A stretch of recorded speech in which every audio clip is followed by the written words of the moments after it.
Hoje nós vamos falar sobre um tema muito importante, batalha espiritual. Nós temos a ajuda de Fábio Coelho. Ele foi que deu esse módulo no curso de teologia, do qual eu faço parte, Teologia Jesuscope de Bragança Paulista. Nós vamos definir, então, o que é batalha espiritual. Batalha espiritual é viver submetido ao senhorio de Cristo. Neste mundo que a gente vive, um mundo tão hostil, a essência da luta está na submissão à obra de Jesus e na sustentação do Evangelho. Tá? É essa a essência da luta. Submissão à obra de Jesus e a sustentação do Evangelho. Todos que estão em Cristo, todos que foram convertidos ao Senhor, fazem parte e estão convocados para essa batalha. Todos. É um conflito permanente, tanto na terra como nas regiões celestiais. Paulo, em sua carta aos Efésios é uma carta que nos fala muito da batalha espiritual, nos dá um manual sobre a batalha espiritual. Então, abra suas Bíblias, vamos ler Efésios 6, de 10 a 18. Nós vamos repetir esse texto durante a mensagem. Diz lá: quanto ao mais, sede fortalecidos no Senhor e na força do seu poder. Revesti-vos de toda a armadura de Deus, para poderdes ficar firmes contra as ciladas do diabo. Porque a nossa luta não é contra o sangue e a carne, e sim contra os principados e potestades, contra os dominadores deste mundo tenebroso, contra as forças espirituais do mal nas regiões celestes. Portanto, tomai toda a armadura de Deus, para que possais resistir no dia mau, e depois de terdes vencido tudo, permanecer inabaláveis. Estais, pois, firmes, cingindo-vos com a verdade, vestindo-vos da couraça da justiça. Calçai os pés com a preparação do evangelho da paz, embraçando sempre o escudo da fé, com o qual podereis apagar todos os dardos inflamados do maligno. Tomai também o capacete da salvação e a espada do Espírito, que é a palavra de Deus, com toda oração e súplica, orando em todo o tempo no Espírito, e para isto vigiando com toda perseverança e súplica por todos os santos. A gente vê que há um combate contínuo entre os santos, entre os convertidos e o império das trevas. E todos os que são convertidos estão nessa batalha, queiram ou não. Alguns princípios. Então, todos os que estão em Cristo vivem essa batalha que é diária e constante. A oposição espiritual é uma consequência da redenção que nos proporcionou o Senhor. Satanás não se importa com quem não é regenerado, com quem não é convertido. Para ele não tem problema. A batalha espiritual tem uma natureza abrangente. E todos os que pertencem a Cristo são alvos de Satanás. Como uma comunidade cristã, precisamos compreender, precisamos assumir como ponto central a batalha espiritual. Para isso, precisamos ter um ensino sólido da palavra. A batalha espiritual não é um momento isolado. Acordei hoje de manhã, não, estou em batalha contra o inimigo, hoje. Todos os dias. Nós estamos em batalha espiritual contra o inimigo. Ela constitui a nossa vida, o dia a dia, faz parte do nosso dia a dia, é ordinária a cada cristão. Todos, sem exceção, estão envolvidos nessa luta. 1 Pedro 5, de 8 a 9, nos diz: sede sóbrios e vigilantes. O diabo, vosso adversário, anda ao derredor como leão, que ruge, procurando alguém para devorar. Resisti-lhe firmes na fé, certos de que sofrimentos iguais aos vossos estão se cumprindo na vossa irmandade espalhada pelo mundo, em todo o mundo. Essa batalha acontece em todo o mundo. O diabo é um adversário constante do povo de Deus. E a nossa resposta precisa ser uma resistência firme na fé, com coragem. Essa batalha não é de poucos, não é de irmãos mais experientes, de líderes, de pastores. Essa luta é de todos nós. É comum a toda a igreja.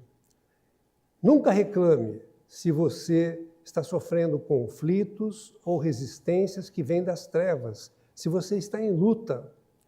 Se você sofre ataques, é porque você é uma ameaça ao inimigo. As ameaças fazem parte da vida normal de um verdadeiro discípulo de Cristo. Agora, se você tem uma vida tranquila demais, não sofre ataque, está tranquilo, vivendo uma vida leve, talvez você não seja nem salvo. Por isso que você não sofre ataques. 2 Timóteo 3,12, Paulo nos diz: ora, todos quantos querem viver piedosamente em Cristo Jesus serão perseguidos, todos. Somos marcados pela oposição do mundo, por perseguições, por ataques. Aí eu pergunto, você reconhece a sua posição em Cristo? Você sabe qual a sua posição em Cristo?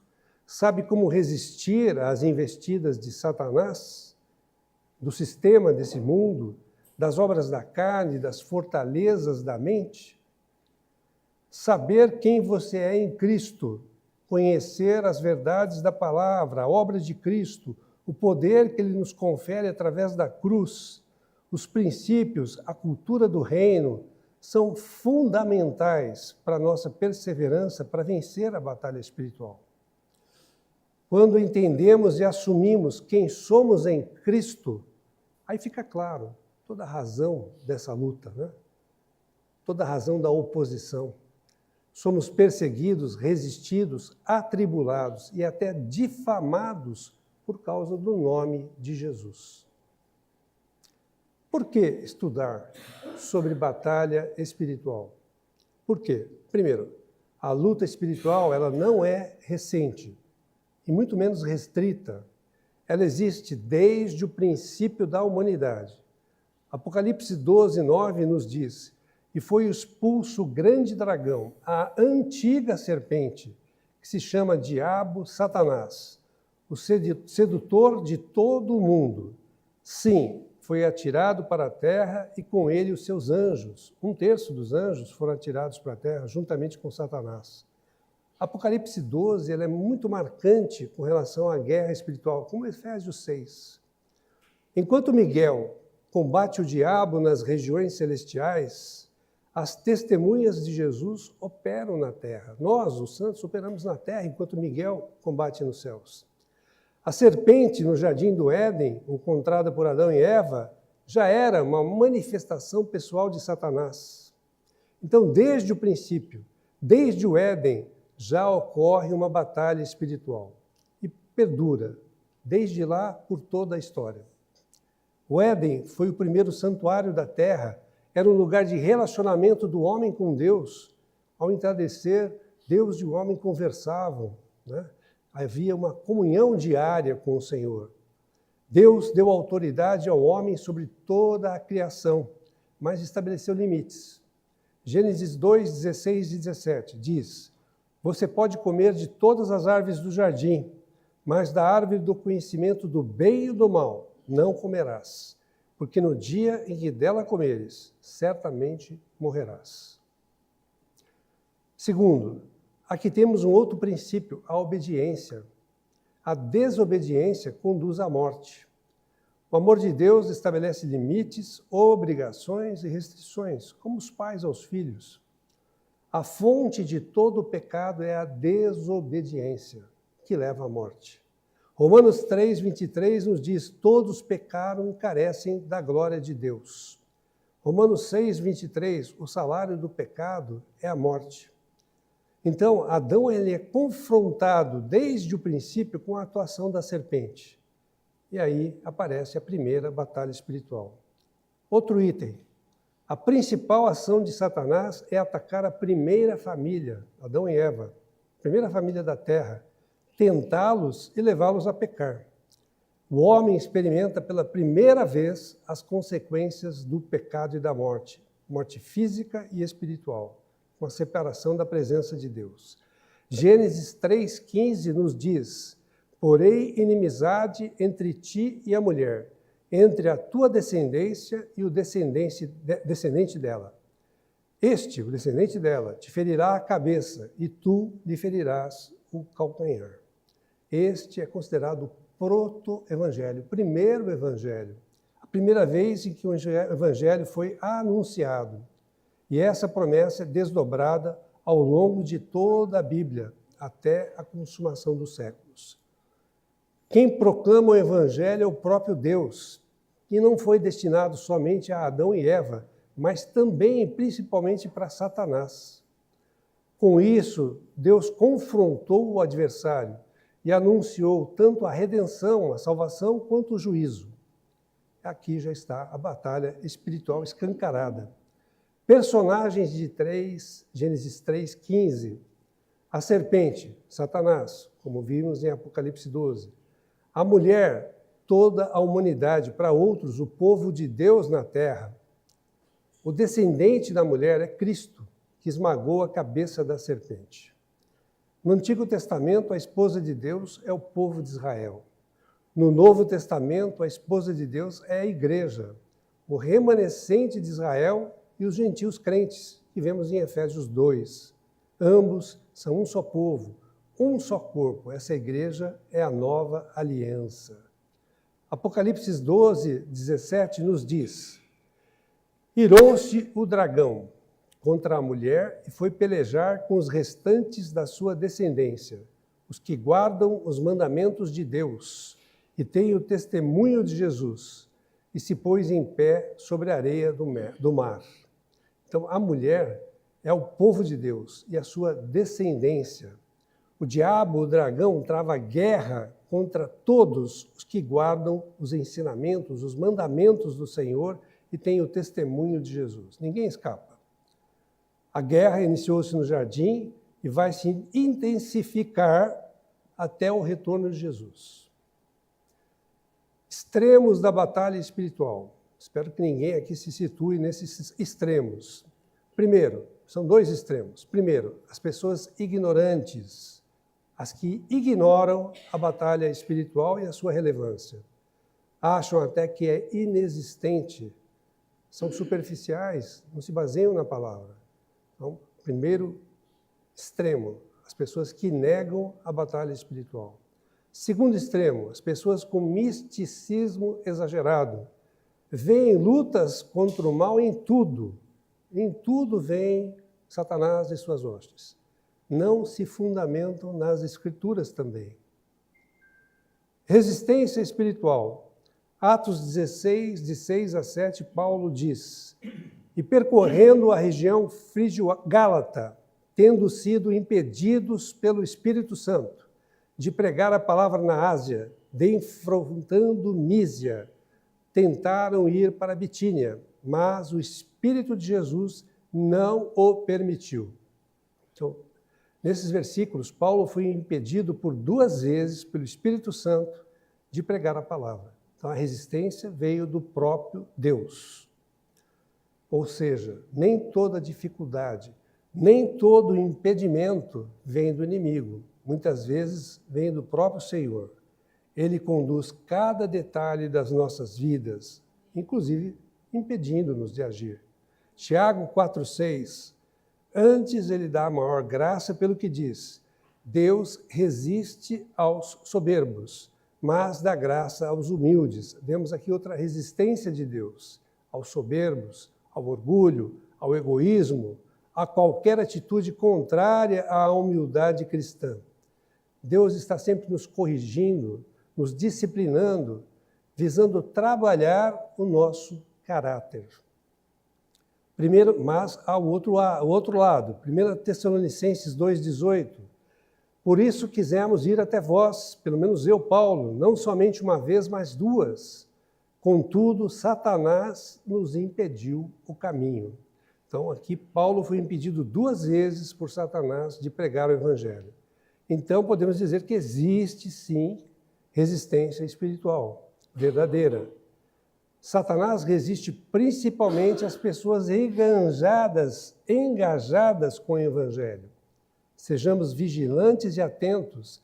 Nunca subestime a astúcia, a persistência do inimigo. Nunca. Deus não possui adversários à altura. Vou repetir. Deus não possui adversários à altura. Ele possui inimigos, mas não rivais. Satanás jamais ousou lutar diretamente com Deus. Por quê? Porque se o fizesse, seria imediatamente aniquilado. Satanás tornou-se adversário do homem. O inimigo busca atingir as pessoas. Por quê? Porque se sabe, né, que se ele atingir as pessoas, os filhos de Deus, vai atingir indiretamente o coração de Deus. Tá? O que ele mais ama, que é o homem.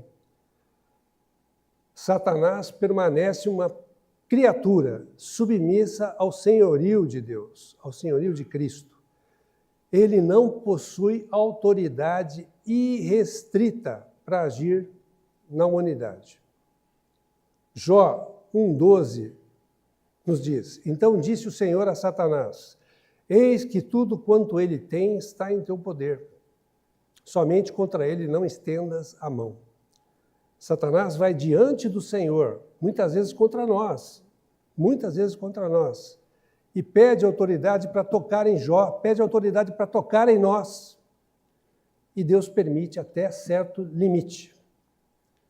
A batalha espiritual, ela é real, mas tem total controle do Senhor. Na criação, Deus compartilha parte da sua autoridade com o homem. E quando o homem é tentado pelo inimigo e cede à tentação da serpente, ele entrega parte desse domínio para o inimigo. Então, nós vemos aqui 3 influências que afetam a criação. Primeira, Deus continua soberano, criador e mantenedor do universo. Segundo, o homem exerce domínio e suas escolhas impactam o mundo. Terceiro, o diabo recebeu a autoridade de quem? Do próprio homem, passando a ter influência na criação. Compreendem? Deus deu autoridade para o homem. O homem, ao ser tentado e quando pecou, deu parte dessa autoridade para o inimigo. A guerra espiritual ela é travada por causa do domínio da criação. Mas a batalha espiritual já está vencida. Foi consumada na cruz por Cristo. Deus se fez homem na pessoa de Jesus Cristo. Foi necessário que ele fosse ao mesmo tempo homem e Deus para restaurar a criação e derrotar o inimigo. E essa vitória acontece na cruz. Hebreus 2,14 nos diz: Visto, pois, que os filhos têm participação comum de carne e sangue, destes também ele igualmente participou, para que, por sua morte, destruísse aquele que tem o poder da morte, a saber, o diabo. O Senhor já destruiu, já venceu essa batalha. Ela é definitiva, ela é irreversível. Não tem porque a gente lutar, uma batalha já ganha. O que a gente precisa fazer? Se submeter ao Senhor, ao senhorio do Senhor. Nós precisamos reter essa em obediência, né, em fé. Nós precisamos reter esse senhorio do Senhor, a sua obra na cruz. Nós precisamos crer nisso e receber isso. Colossenses 2, 13 e 15 nos fala: E a vós outros que estavam mortos pelas vossas transgressões e pela incircuncisão da vossa carne, vos deu vida juntamente com ele, perdoando todos os vossos delitos, tendo cancelado o escrito de dívida, que era contra nós e que constava de ordenanças. É o que o Valquir falou, nós não temos mais dívidas, a qual nos era prejudicial, removeu inteiramente, encravando na cruz e despojando os principados e potestades, publicamente os expôs ao desprezo, triunfando sobre eles na cruz. Nossa dívida foi anulada por Cristo na cruz. Jesus despojou, desarmou os principados e potestades publicamente. Despojar tem uma forte conotação de guerra. O vitorioso, vocês veem em guerras, o vitorioso, ele leva os despojos do derrotado. E o que era mais precioso nessa batalha? O que havia de mais valioso? Nós. Nós somos os mais valiosos. E fomos arrancados das trevas e transportados para o reino do Filho do seu amor. Em Cristo estamos assentados nas regiões celestiais. Fomos resgatados, fomos santificados, justificados e reposicionados. Em Cristo nós somos livres. Então, Efésios representa muito a nossa batalha espiritual. Efésios 1, de 19 a 21, nos diz: e qual a suprema grandeza do seu poder para os que cremos, segundo a eficácia da força do seu poder, o qual exerceu ele em Cristo, ressuscitando-o dentre os mortos e fazendo-o assentar à sua direita nas regiões celestiais, acima, não é abaixo, acima de todo principado e potestade e poder e domínio e de todo nome que se possa referir, não só no presente século, mas também no vindouro. Cristo está à direita do Pai, nas regiões celestiais, acima de todo principado, potestade, poder e domínio. E nós estamos nele. Efésios 2, 4, 7 nos diz: mas Deus, sendo rico em misericórdia, por causa do grande amor que nos amou, e estando nós mortos em nossos delitos, nos deu vida juntamente com Cristo. Pela graça sois salvos, e juntamente com ele nos ressuscitou, e nos fez assentar nos lugares celestiais em Cristo Jesus, para mostrar nos séculos vindouros a suprema riqueza da sua graça, em bondade para conosco em Cristo Jesus. Nós ressuscitamos com Cristo, estamos acima do diabo e suas hostes, fazemos parte do corpo de Cristo na terra. Nossa posição é de autoridade, é de comunhão com o Senhor, participando da vitória do Senhor sobre o inimigo e suas hostes. Fontes de conflito espiritual, duas fontes. Uma fonte interna, uma guerra no nosso íntimo, que é alvo de ataques também externos. A batalha contra a carne contra o espírito contra a carne. Todos nós sofremos, sem exceção, essa fonte de conflito espiritual interno. A outra fonte externa, diretamente contra Satanás e seu império. A luta contra o sistema do mundo, que é o conjunto de valores, comportamentos, estruturas sociais e humanas, governos, impérios, economia, mídia, políticas, filosofias, culturas, ideologias, poderes humanos que se opõem a Deus. Tudo isso que se opõe a Deus faz parte desse conflito externo. Sofre influência direta de Satanás, seus principados e potestades. Mas quais seriam as 4 esferas principais do conflito espiritual? Primeiro, a luta contra o diabo e seus anjos nas regiões celestiais. Segundo, a luta com o que eu acabei de falar, contra o sistema do mundo, que é contra Deus e o seu povo. Terceiro, a luta contra a carne. Quarto, a luta contra as fortalezas da mente. Nós vamos ainda falar sobre tudo isso. Voltando um pouquinho sobre o misticismo exacerbado. A gente não precisa e não deve se ater a como o inimigo age ou mapear cada influência do mal. Não fique estudando sobre demônios. Afaste-se dos modelos do mundo e do ocultismo. Isso não nos leva a nada. O que importa é o conhecimento da palavra, o conhecimento das Escrituras. Dedique-se ao conhecimento de Cristo. Tudo o que importa está na palavra. Tudo o que precisamos saber sobre o inimigo está na palavra.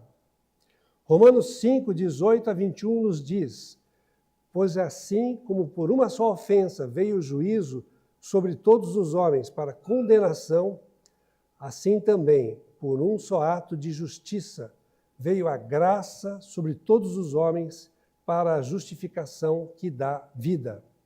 Porque, como pela desobediência de um só homem, muitos se tornaram pecadores. Nós estamos falando de Adão. Assim também, por meio da obediência de um só, Cristo, muitos se tornarão justos. Então, a desobediência de Adão levou a muitos pecadores durante toda a história, o pecado original. Toda a humanidade, a própria criação foram atingidas, mas a obediência de um só homem, de Cristo, fez muitos justos, inclusive nós. A desobediência de Adão ocorreu no centro do jardim do Éden, junto a uma árvore, a árvore da vida. O Senhor falou, você pode comer do fruto da árvore da vida, mas não coma do fruto da árvore do conhecimento do bem e do mal, porque no dia que comer dele, você certamente vai morrer. Então, uma árvore, a árvore da vida. Cristo reverteu essa situação, obedecendo a Deus até o fim, também junto a uma árvore. Que árvore? A cruz. A cruz vem de uma árvore. No centro do mundo atual, que é Jerusalém, Sião. Foi lá que Cristo reverteu toda a obra do inimigo. Então, a obediência, a sujeição, a submissão ao Senhor Jesus nos dá a autoridade necessária para derrotar o inimigo. A sujeição, a submissão ao Senhor nos dá a autoridade necessária para derrotar o inimigo. Quanta autoridade resta ao diabo? Quem pode falar? Quanta autoridade resta? Nenhuma. Nenhuma. Mas por que razão ele ainda provoca tantos estragos no mundo? O que sustenta o inimigo? A desobediência. É isso que sustenta, a desobediência. Efésios 2, 1, 2 nos diz: ele vos deu vida, estando vós mortos em vossos delitos e pecados, nos quais andastes outrora, segundo o curso deste mundo, segundo o príncipe da potestade do ar, do espírito que agora atua nos filhos da desobediência. Onde é que ele atua hoje? Nos filhos da desobediência. Em Gênesis, Satanás é uma serpente, como nós já vimos. Em Apocalipse, aparece como um dragão enorme. Ele foi crescendo ao longo da história. Do que ele foi alimentado? Dos homens, sim, mas que homens? Os desobedientes. Tiago 4,7, que já vimos, sujeitai-vos, pois, a Deus, resisti ao diabo e ele fugirá de vós. O diabo não pode resistir àqueles que se submetem ao Senhor, se submetem ao senhorio de Jesus Cristo. Ele não pode resistir. Paulo foi fiel com as suas realizações, as suas batalhas constantes. Ao final de sua jornada, ele diz, em 2 Timóteo 4,6b, combati o bom combate, completei a carreira, guardei a fé. Lucas 9, 23, 24, se alguém quer vir após mim, negue-se a si mesmo, dia a dia, tome a sua cruz e siga-me, pois quem quiser salvar a sua vida, perdê-la-á. Mas quem perder a vida por minha causa, esse a salvará. Então, esse é o convite de Cristo que está fazendo para cada um de nós ainda hoje. Tomar a cruz, nos esvaziarmos de nós mesmos, de nossas próprias vontades, dos paradigmas, das visões do mundo, nós precisamos morrer para nós mesmos e abraçar o Senhor, abraçar a obra do Senhor, a vida do Senhor.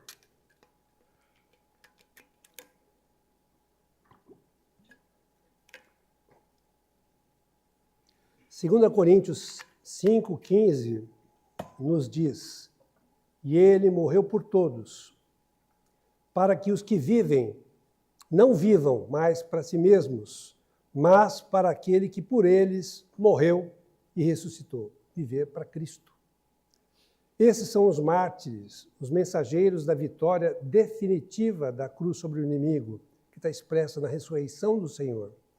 Tomar a cruz é submeter-se à vontade de Deus. Então nós precisamos ter uma postura, irmãos.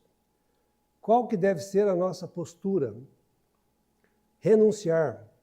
Postura de humildade, de serviço, de obediência e perseverança. Quanto mais fizermos isso, humildade, serviço, obediência e perseverança, mais autoridade vamos receber do Senhor. Não é simplesmente a oração que resiste ao diabo, ou falar o nome do Senhor, Senhor Jesus, mas é a oração daqueles que se submetem ao senhorio do Senhor Jesus. O que vale é o caráter de quem ora. O caráter de quem ora. Satanás e os demônios sob seu domínio são criaturas celestiais. Na origem, estavam diante de Deus, envolvidos em adoração e em serviço. Ao criar o mundo, o que Deus falou? Tudo era muito bom, inclusive Satanás e seus anjos. Gênesis 1:31. Mas houve uma rebelião contra Deus, e eles pecaram. Perderam seu lugar na presença do Pai. E aí passaram a atuar como agentes do mal. 1 João 3,8. Aquele que pratica o pecado procede do diabo, porque o diabo vive pecando desde o princípio. Para isso se manifestou o Filho de Deus, para desfazer as obras do diabo. Então Satanás pecou antes de qualquer ser humano. Tornou-se o instigador da queda do homem, da queda da humanidade. Então, entre a criação e a tentação no Jardim do Éden, uma porção dos anjos, 1/3 dos anjos de Satanás foram atirados para a terra por rebeldia, tornando-se adversários de Deus. Pecado de Satanás, resumo o pecado de Satanás, o orgulho. O orgulho. Não existe, irmãos, orgulho bom ou ruim. Não mencione orgulho, irmãos, não mencione orgulho. O orgulho procede de Satanás. É o pecado principal de Satanás, o orgulho. Paulo denomina o império das trevas, formado por Satanás e seus anjos, com as seguintes táticas. Ele tem tática, sim, ele é organizado. A mentira, João 8:44. O engano, Apocalipse 12:9. O homicídio, sim, ele é homicida, Salmo 106:37 e João 8:44. E toda sorte de ação destrutiva com o objetivo de nos afastar de Deus, conduzindo à rebeldia, à destruição e à morte. As trevas utilizam diversas estratégias, vou citar algumas. A tentação, uma delas. A dúvida. Se você tem dúvida na palavra, isso não vem de Deus, não. A culpa, o medo, a confusão, a doença, sim, a doença muitas vezes, a inveja, o orgulho, a calúnia, entre outros meios de obstruir a fé em Cristo e desviar o nosso coração da submissão e sujeição ao Senhor. Mas Satanás está submetido à autoridade soberana de Deus. Sim, ele é um mistério, ele busca autorização antes de agir em nós, em qualquer um de nós. Ele vai lá no Senhor e fala, vou tocar nessa pessoa aqui, vou tocar. Você me permite? Aí Deus dá uma autorização, talvez às vezes parcial, né? Mas dá, porque ele está submisso à autoridade de Deus. Vemos isso no livro de Jó, Jó 1:6 e 2:7. Satanás pede permissão a Deus para impor tentações e aflições na vida de Jó. E que tentações e aflições para quem já leu Jó. Satanás é o opositor do povo de Deus ao longo da história. Está por trás dos grandes impérios que se opuseram a Israel, como o Egito, a Síria, Babilônia, os Medo-Persas, Grécia, Roma, e por que não dizer hoje o Império do Mal? Né? Irã, Rússia, Coreia do Norte e outros países aí que se opõem a Deus e ao seu povo, que se opõem a Israel, que querem eliminar o povo de Israel. Satanás também incentivou Davi a levantar o censo, 1 Crônicas 21:1 e 21:7. Pede permissão para peneirar Pedro como trigo, Lucas 22:31. Ataca diretamente o Filho do Homem no deserto, Lucas 4:2, com as tentações no deserto. Enquanto Satanás acusa os santos diante do Senhor no trono, Jesus intercede por nós. Ele é o mediador. 2 Timóteo 2:5 nos diz, porquanto há um só Deus e um só mediador entre Deus e os homens, Cristo Jesus, homem. A nossa vitória vem da sujeição, da obediência constante ao Senhor. É preciso resistir, irmãos, permanecer, vencer em meio às adversidades, às tentações, aos problemas, vencer pela resistência, por permanecer junto ao Senhor. Alguns títulos de Satanás: serpente, Gênesis 3, maligno, Apocalipse 12:9, Beuzebu, Mateus 13:19 e Mateus 10:26. Diabo, falso acusador, Mateus 4:1, porque ele acusa o povo de Deus, cada um de nós, de dia e de noite. Então, há 3 movimentos diante do trono, diante de Deus. A intercessão dos santos, onde os 4 seres viventes, que está em Apocalipse, e os 24 anciãos, apresentam as orações de nós, o povo de Deus, as nossas orações. Eles apresentam as nossas orações diante de Deus. Esse é um movimento. O segundo, a intercessão do Senhor, do Filho de Deus, pelos santos, por nós, continuamente. E terceiro, a acusação sem cessar de Satanás, de dia e de noite. Qual é a nossa postura? O que nós vamos fazer? Nós vamos acusar ou interceder pelos irmãos, pelos outros. Vamos acusar ou interceder. Satanás está por trás de ideologias, sistemas sociais, movimentos políticos, falsas religiões e influencia comportamentos, às vezes de pessoas, às vezes de povos, nações, contra Deus.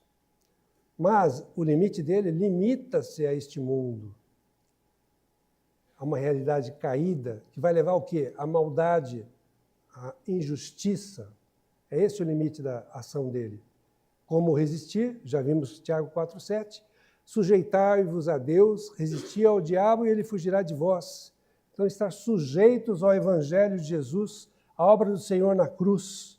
Aí vamos ter autoridade na batalha espiritual. Quanto mais nos humilharmos perante o Senhor, mais autoridade Ele vai nos dar. Efésios 6, 11, 12, que a gente já leu. Revesti-vos de toda a armadura de Deus, toda, para podermos ficar firmes contra as ciladas do diabo, completamente protegidos com toda a armadura. Porque a nossa luta não é contra sangue e carne, mas contra principados e potestades, contra os dominadores deste mundo tenebroso, contra as forças espirituais do mal nas regiões celestiais. Então, as pessoas são os nossos verdadeiros inimigos? Não, não são as pessoas. É quem está por trás das situações, por trás das pessoas. Esse é o nosso verdadeiro inimigo. Mas Cristo e nós nele estamos assentados à direita do Pai nas regiões celestiais, acima de todo principado e potestade. A batalha espiritual influencia diretamente a nossa vida aqui na Terra. Irmãos, o dia mau, ele chega a qualquer momento, qualquer dia, para qualquer pessoa. Qualquer pessoa vai ter o seu dia mau, pode ter certeza. Principalmente quando a gente está abatido interiormente, com emoções instáveis. A gente precisa o quê? Estar preparado. Porque quando isso acontecer, se nós estivermos alicerçados na palavra, nós podemos resistir. Quando estivermos submissos ao Senhor, submissos ao senhorio dele. A resistência externa vai produzir o que em nós? Uma tristeza muito grande. Né? Uma tristeza. Mas o Senhor nos habilita, nos capacita a permanecer, a vencer essas situações. Vamos falar sobre os elementos da armadura de Deus.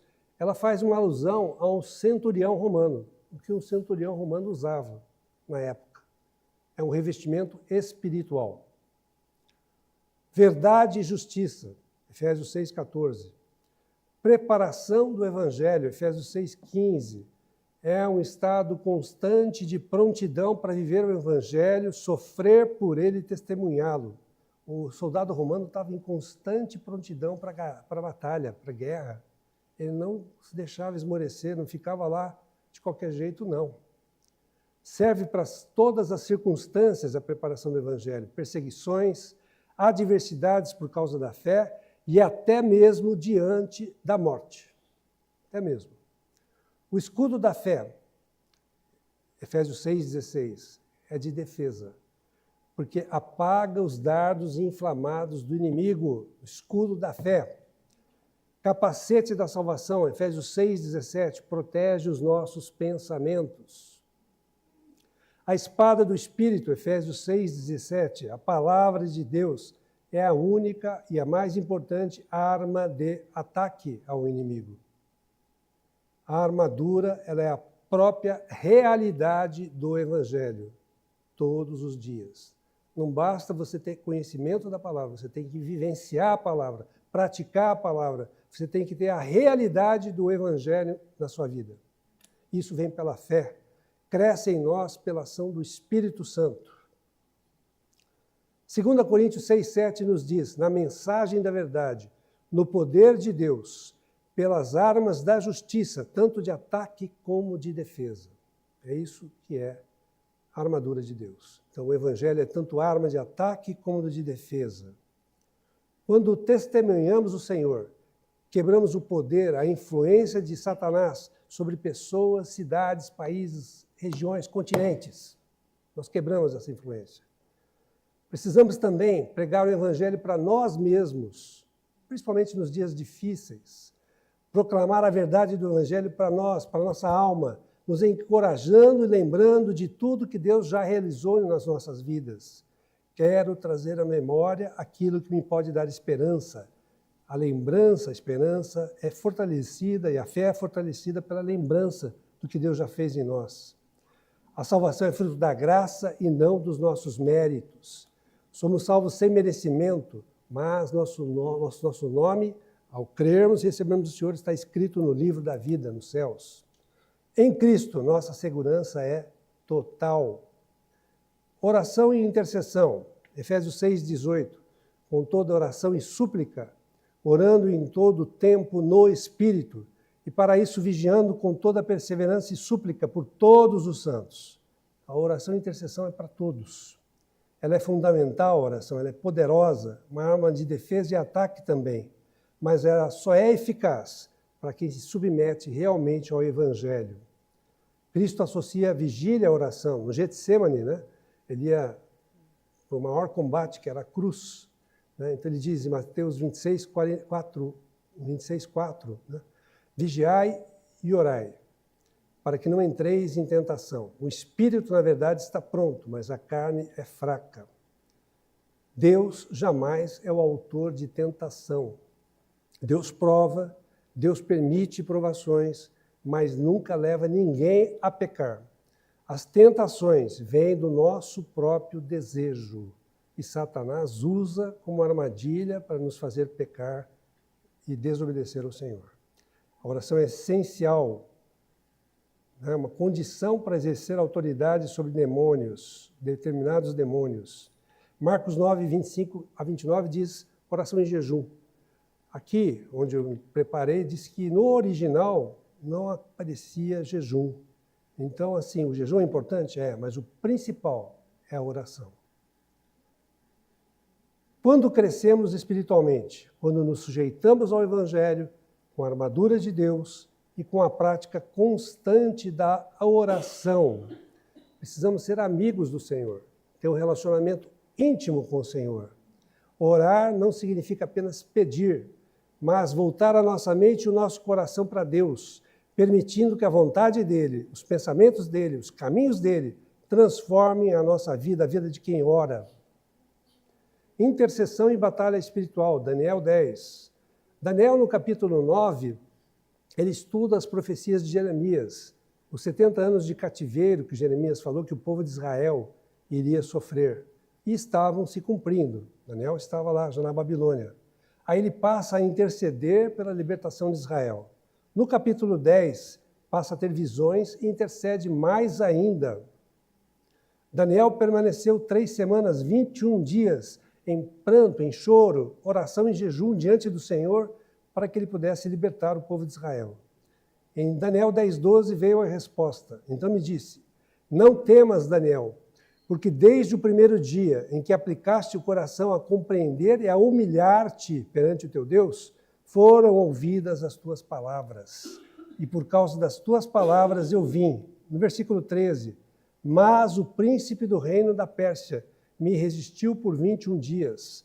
Porém, Miguel, um dos primeiros príncipes, veio ajudar-me, e eu obtive vitória sobre os reis da Pérsia.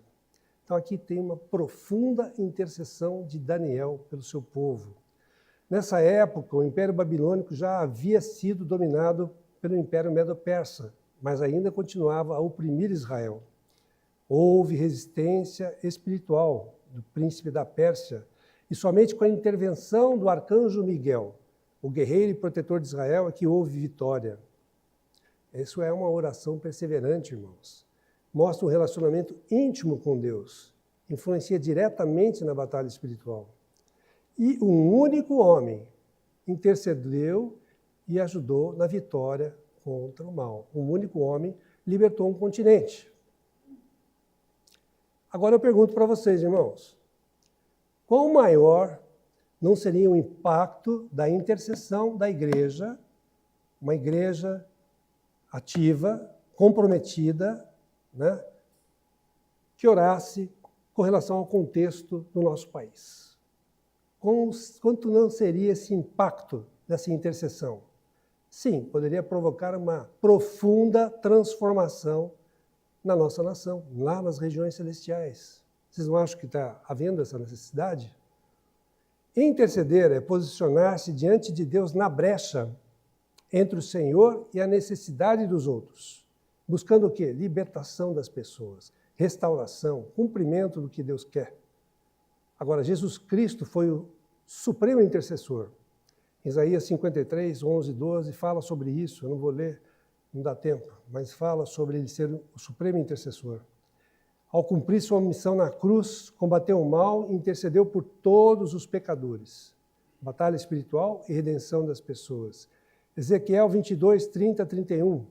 Há um profundo lamento da parte de Deus pela ausência de intercessores naquela época. O povo de Israel havia se desviado e Deus não encontrou ninguém para ser intercessor e manifestou o seu juízo contra Israel. Eles foram para o cativeiro.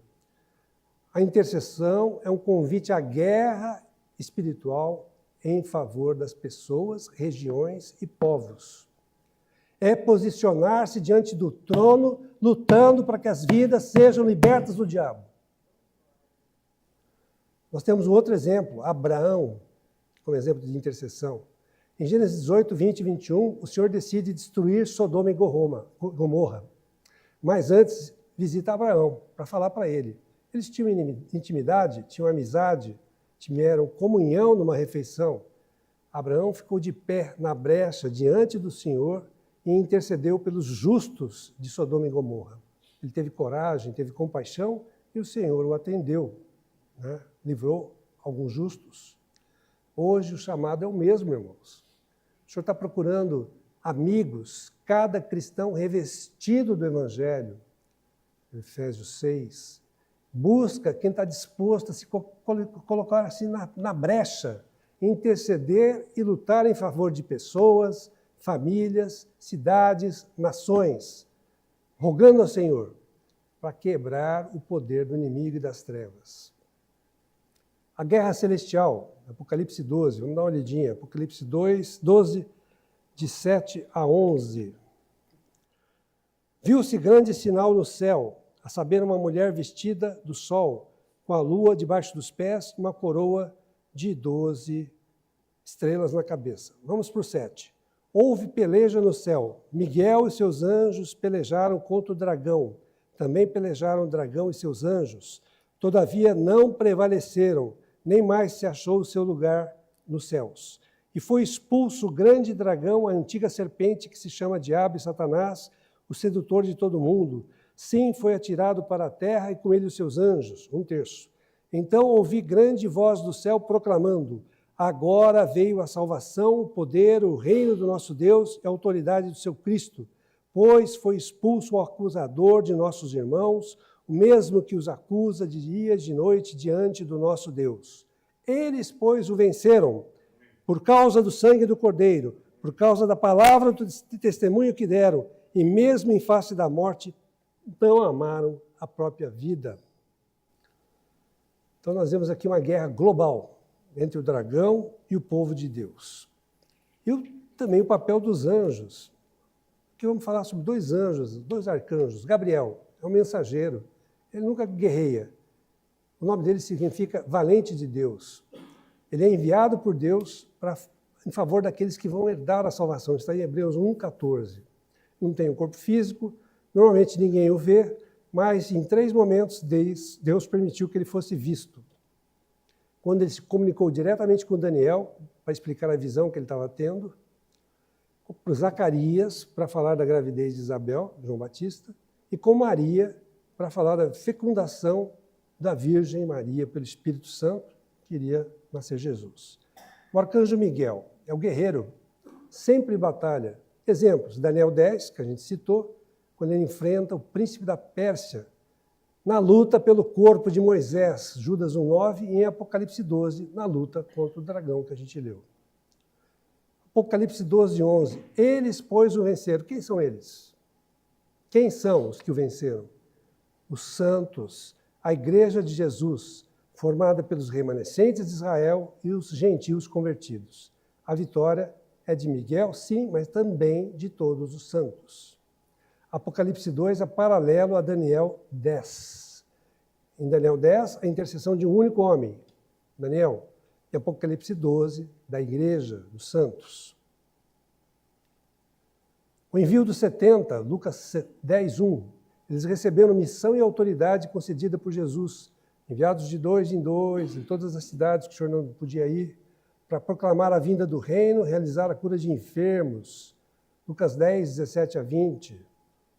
Quando o Senhor vê Satanás caindo do céu como relâmpago, ele deu autoridade para esses 70 para pisar serpentes e escorpiões sobre todo o poder do inimigo, e nada, absolutamente nada, vos causará dano. Mas, não se alegre porque os espíritos se submetem a vocês, mas porque o vosso nome está escrito nos céus. Quanto mais se prega o evangelho, maior é a resistência do império das trevas, mas o Espírito Santo intervém a nosso favor. Uma coisa aqui, irmãos, prestem bem atenção. Prestem bem atenção. Expulsar demônios é papel de todo cristão. Expulsar demônios é papel de todo cristão. Oséias 4:12, 5:4, ele denuncia a idolatria e a promiscuidade do povo de Israel. Fala do espírito de prostituição, responsável pela cegueira do povo e pelo engano. Os espíritos caídos têm poder de influenciar, enganar, determinar cegueira, comportamentos coletivos, padrões culturais e sociais, que levam a maior nível de idolatria, frieza espiritual e até imoralidade sexual. Também produzem sofrimentos, enfermidades e limitações. Lucas 13:11, Marcos 9:25. Cegueira espiritual, 2 Coríntios 4:3. Poderes invisíveis que cegam o entendimento das pessoas. Já passaram por isso? Você fala da palavra para uma pessoa, ela não entende nada. São espíritos malignos que estão provocando a cegueira dessas pessoas. Então, resumindo, há 3 níveis de influência demoníaca. 1, espíritos que levam a pecar até em escala coletiva. 2, espíritos que levam a sofrimento, enfermidades e doenças nas pessoas. Sou médico. Tá? 3, espíritos que provocam cegueira espiritual, que não permitem o entendimento da palavra. Mas a todos que testemunham o reino, o Senhor deu poder e autoridade sobre todos os demônios. Marcos 3, 13 a 15. Exemplos de lutas contra as forças espirituais. Filipe em Samaria, Atos 8, 7. Paulo em Tiatira, Atos 16, 8. Os discípulos de Jesus e o próprio Senhor. Não há registro de alguém ter expulsado o demônio antes de Jesus. Em Mateus 12, 28, Jesus utiliza uma parábola. Para saquear a casa do valente, Satanás, e roubar-lhe os bens, é necessário antes amarrá-lo. Orar, amarrar o inimigo. E quem são os bens do inimigo? Nós. Libertar pessoas. Tá? Libertar os cativos do jugo satânico. Então ele deu autoridade sobre demônios. Primeiro para os 12 apóstolos, Mateus 10, 8. Depois os 70 discípulos, Lucas 10, 17. E depois a igreja, irmãos. Ele deu essa autoridade a todos nós. Quando ele fala em Mateus 16, 15, 18, ide, e indo, né? Fazer discípulos, batizar em nome do Pai, do Filho e do Espírito Santo, a todos os lugares da terra. A igreja é um instrumento de libertação e salvação. Sinais do Evangelho, expulsar demônios, falar novas línguas, discipular, curar enfermos, batizar pessoas. Mas quando Jesus voltar, ele vai expulsar toda a presença demoníaca da terra. Toda. A luta contra as obras da carne no nosso interior. Isso é profunda, uma luta agressiva, onde ocorrem muitos tropeços e quedas. Paulo expõe em Gálatas 5,17, porque a carne milita contra o espírito, e o espírito contra a carne, porque são opostos entre si, para que não façais o que porventura seja do vosso querer. Não importa, irmão, se você é um recém-convertido, se você é maduro, todos passam por uma guerra interior, por um conflito constante. Isso é inerente à vida cristã. A nossa carne, contaminada lá atrás pelo pecado original, insiste em guerrear contra o espírito que está dentro de nós. Isso vai acontecer até o Senhor voltar. As obras da carne, Gálatas 5, 19 a 21. Prostituição, impureza, lascívia, idolatria, feitiçaria, inimizade, porfia, ciúme. Acho que é importante a gente citar, para conhecer. Ira, discórdia, disenções, facções, inveja, embriaguez, glutonaria e coisas semelhantes a essas, a respeito das quais eu vos declaro, como já outrora lhes preveni, não herdarão o reino de Deus os que tais coisas praticam. Isso é um padrão normal de quem não foi convertido, de quem não foi regenerado. Não é para os que são convertidos, não. O pecado já não tem domínio sobre nós. Nós, os convertidos, não somos mais escravos do pecado. Nós somos chamados para a santificação. Efésios 1, 3, 4. Bendito o Deus e Pai de nosso Senhor Jesus Cristo, que nos tem abençoado com toda sorte de bênção espiritual nas regiões celestiais em Cristo, assim como nos escolheu nele, antes da fundação do mundo, fomos escolhidos antes da fundação do mundo, para sermos santos e irrepreensíveis perante ele em amor. Então, nós temos uma vocação para a santidade, fundamentados no amor. A santidade, irmãos, não é uma opção, ela é uma consequência da nossa entrega ao Senhor. Pela graça, nós somos transformados pelo Espírito, fomos eleitos para sermos santos. É um processo que leva toda a nossa vida. E não é porque a gente está na graça que a gente pode pecar e fazer o que quiser, não. Tá? Como resistir às obras da carne? Gálatas 5,16. Digo, porém, andai no Espírito e jamais satisfareis a concupiscência da carne, O que a gente precisa fazer então? Nos entregar ao Espírito, à direção do Espírito, que nos leva à verdade. Não é resultado, a vitória, do nosso esforço, não, tá? Do nosso desejo, do nosso intelecto, mas da nossa rendição ao Espírito que está em nós. Romanos 8,13. Pois se vocês viverem de acordo com a carne, morrerão. Mas se pelo Espírito fizerem morrer os atos do corpo, viverão. Então, somente pelo Espírito Santo podemos derrotar as obras da carne. Não significa que jamais pecaremos. Tá? Enquanto a gente estiver nesse corpo aqui, nós vamos ter tentações, tropeços, vamos pecar. Mas não somos mais escravos do pecado. Quando a gente peca, vamos ter tristeza, arrependimento e desejo de mudança. Mas para nós crescermos na santificação, precisamos reconhecer que somos limitados e dispostos a viver diante do Senhor em transparência, diante da igreja em transparência. Precisamos confessar os nossos pecados? Sim, não só os pecados, as tentações também. Tá? 1 João 1,5,10 resume: Deus é luz. É preciso ter comunhão com os outros. O sangue de Jesus nos purifica de todo pecado. É preciso confessar os pecados. E Jesus é fiel e justo para nos perdoar. Precisamos de amizades espirituais. Precisamos de pastoreamento, discipulado. Tiago 5,16. Confessai, pois, os vossos pecados uns aos outros e orai uns pelos outros para seres curados. Muito pode, por sua eficácia, a súplica do justo. Anotem aí, ó. Confissão mútua, mais oração, igual a restauração. Mas, irmãos, não seja superficial com os irmãos. Tenha relações profundas, tenha alianças profundas com os irmãos. Busque constantemente estar cheio do Espírito Santo, como o 120 em Atos 4:31.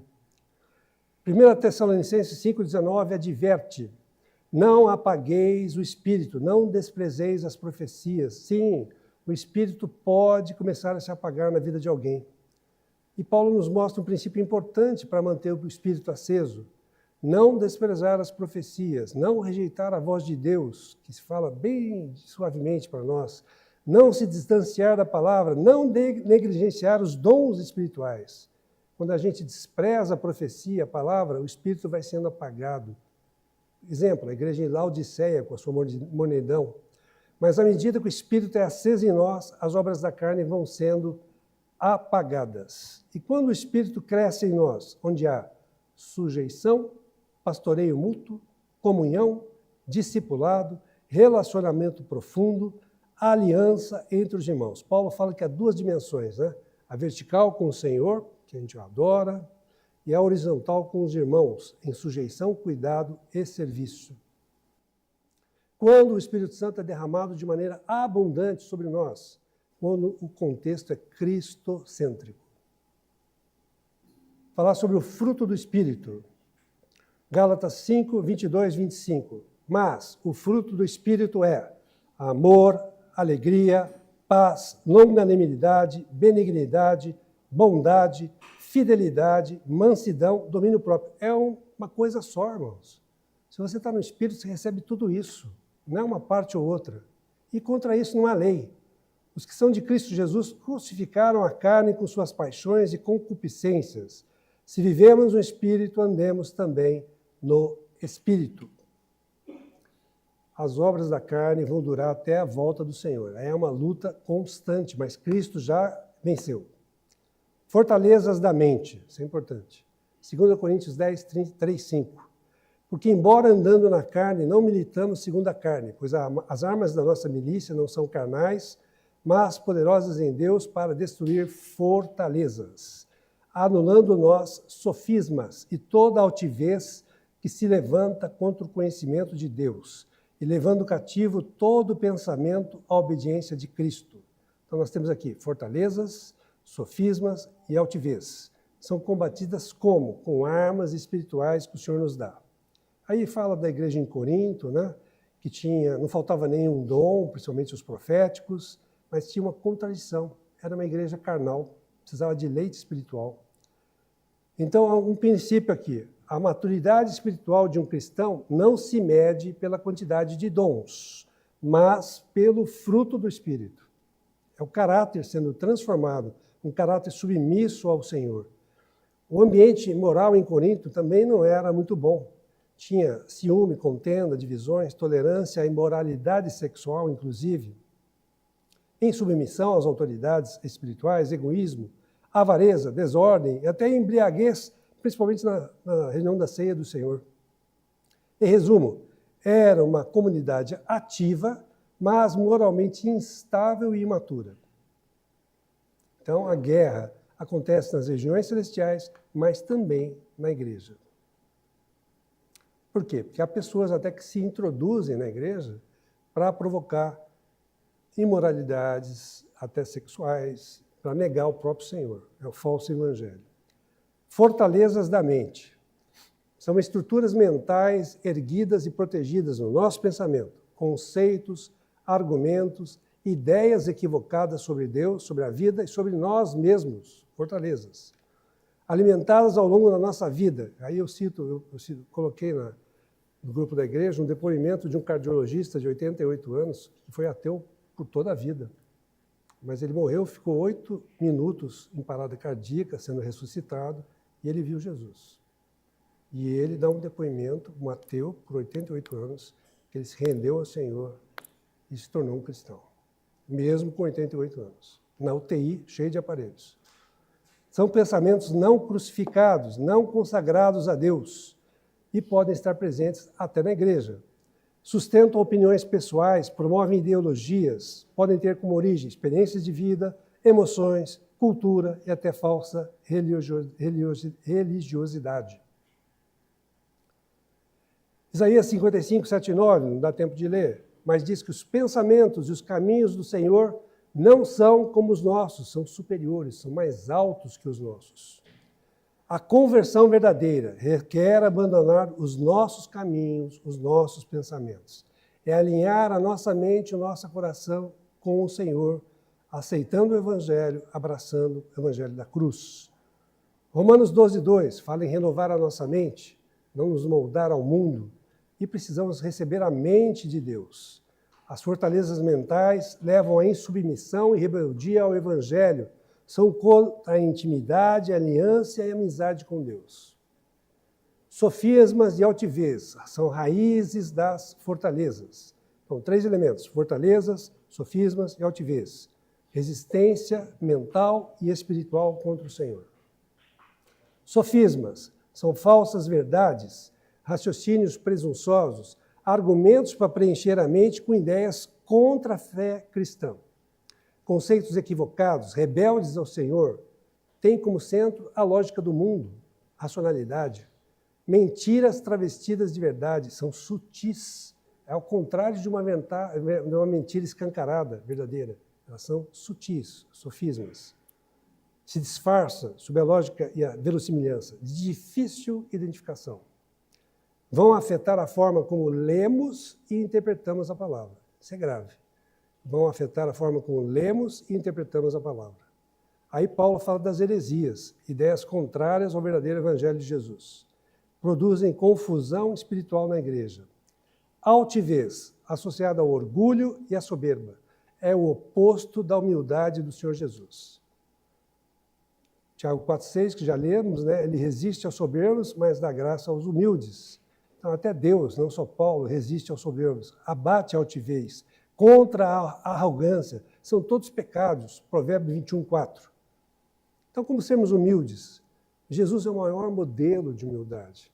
Filipenses 2, 6 a 11, ele esvaziou a si mesmo, assumindo a forma de servo, tornando-se semelhante aos homens, e sendo encontrado em figura humana, humilhou-se a si mesmo, e foi obediente até a morte e morte de cruz. Processo de humilhação do Senhor. Mas para isso ele recebeu o nome que está acima de todo nome. Aí Filipenses 2,5 fala, tende em vós o mesmo sentimento que houve em Cristo Jesus. Ele acabou de fazer aí esse processo de humilhação. Características da humildade: temor genuíno ao Senhor, sujeição à lei e à palavra de Deus. 3, disposição para se submeter a soberania de Deus em todas as circunstâncias. Desejo constante de ser ensinável, não achar que sabe tudo, não.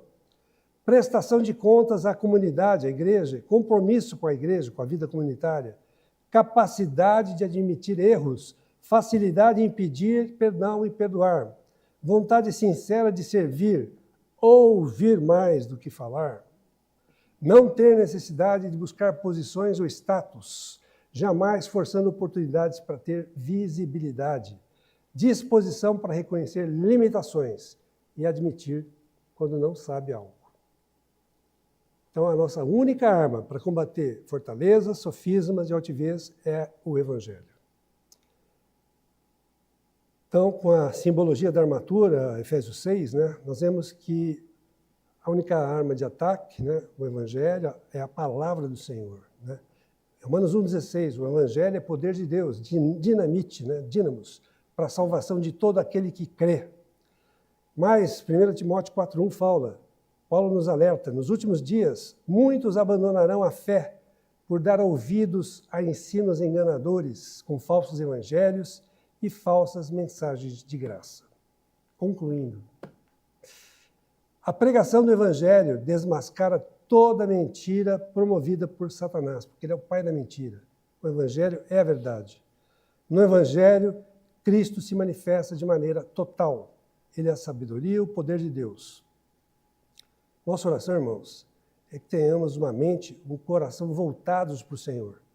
Que sejamos testemunhas fiéis do Evangelho da verdade. Sejamos capazes de perseverar, com a graça do Senhor, tendo discernimento e força para vencer essa batalha espiritual que travamos todos os dias. Com a bênção do Senhor, que tenhamos um profundo conhecimento da palavra, da verdade. Que sejamos instrumentos úteis nas mãos de Deus para ajudar na destruição de Satanás e suas hostes.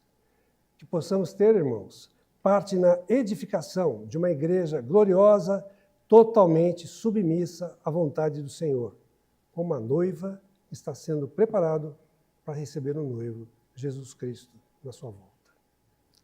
Irmãos, desculpe se eu me alonguei muito, mas é o que estava aqui no meu interior para dizer para a igreja e para todos que ouvirem essa mensagem. Que o Senhor abençoe a todos nós.